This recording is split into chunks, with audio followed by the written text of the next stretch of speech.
You ever notice how the people hustling hardest are also the ones falling apart? Like they're winning but also losing their minds, their health, their relationships. Meanwhile, someone else is cruising at half their speed but somehow winning bigger over time. That's because you've been lied to about what success looks like. The Swedes figured out something we're just catching on to. It's called Lagom. Not too much, not too little, just enough. And it's about to wreck everything you thought you knew about achievement.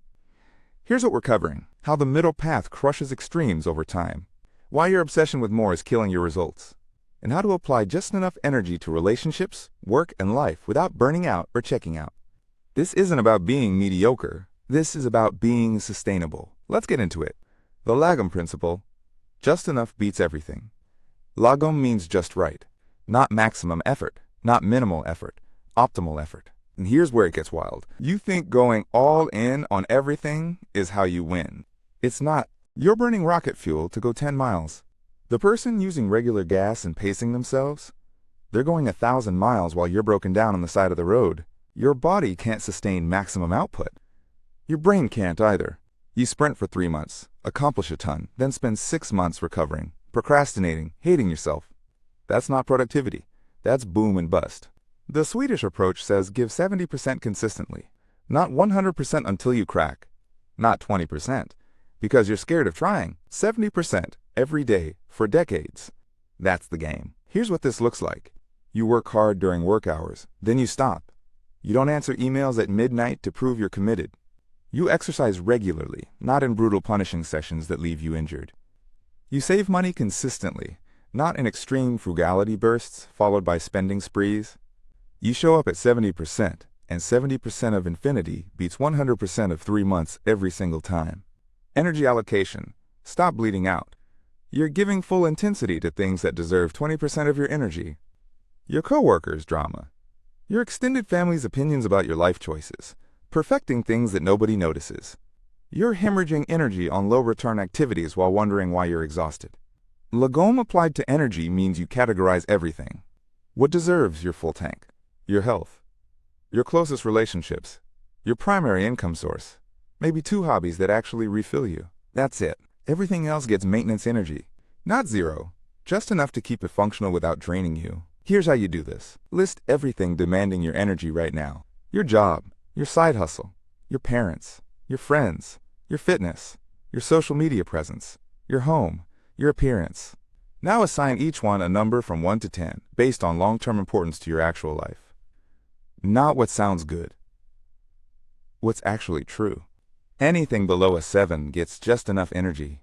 You stop obsessing, stop perfecting, stop over-delivering. You give it what it needs to not collapse, then you move on. Your people-pleasing brain will scream. Your ego will hate this. Good. That's the sound of you stopping the bleed. You're not abandoning things.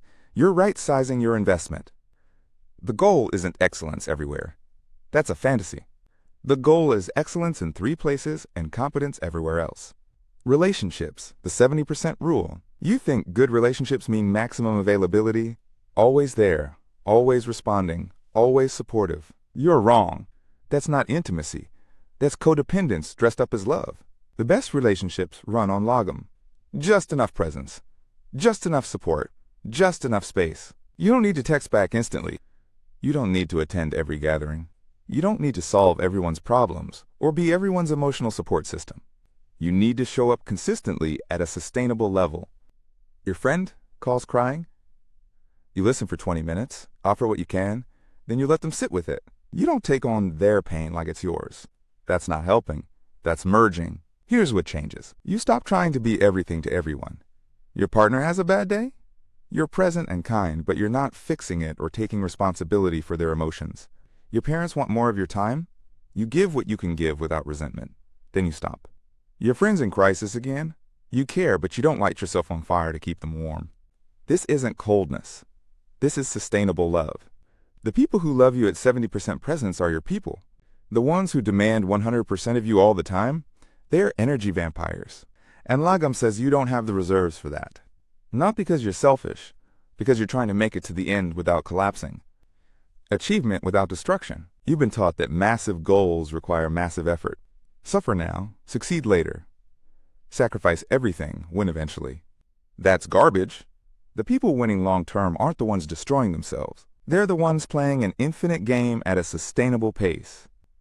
Lagom applied to achievement means you set goals you can hit without wrecking yourself. Not easy goals. Challenging goals that don't require you to abandon sleep, health, and sanity. You want to build a business? Great. Do it in a way that doesn't destroy your marriage and give you stress-induced illness. You want to get in shape? Awesome. Do it in a way you can maintain for 40 years, not 4 months. Here's the shift. Instead of asking how fast can I get there, ask how can I get there without burning out. Instead of maximum effort sprints, you do consistent moderate effort over long timelines. You write 500 words a day, not 5,000 words once a month. You work out 4 times a week at moderate intensity, not 7 brutal sessions followed by injury. You save 15% of your income forever, not 50% for 6 months, then nothing? This feels slow. It is slow. For the first year. Then you look back after 5 years, and you've lapped everyone who started sprinting. They burned out, got injured, lost motivation, gave up. You're still here, still moving, still building. That's Lagom. That's just enough effort applied consistently over time until it becomes everything. The middle path beats extremes. Every extreme position eventually collapses. Maximum hustle leads to burnout. Maximum relaxation leads to stagnation. Maximum saving leads to deprivation and eventual rebellion. Maximum spending leads to debt. The middle path isn't sexy. It doesn't make viral content. But it's the only thing that works across decades. You're not trying to optimize every moment. You're not trying to squeeze maximum productivity from every hour. You're trying to build a life you can actually live without wanting to escape it. That means balance. Not perfect balance, just enough balance that nothing breaks. 70% effort in your career means you advance steadily without sacrificing everything else. 70% in fitness means you're healthy and strong without injury. 70% in social life means you have friends without exhausting yourself.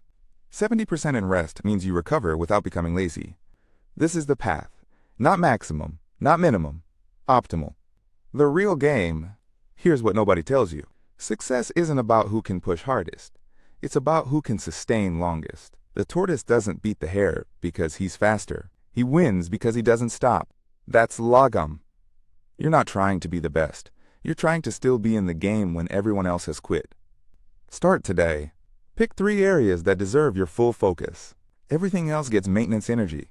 Show up at 70% consistently. Stop glorifying exhaustion. Stop wearing burnout like a badge. Start playing the infinite game. Just enough effort, applied consistently, across decades. That's how you win. That's the Swedish art of not giving a fuck about the noise and focusing on what actually builds a life. Try it.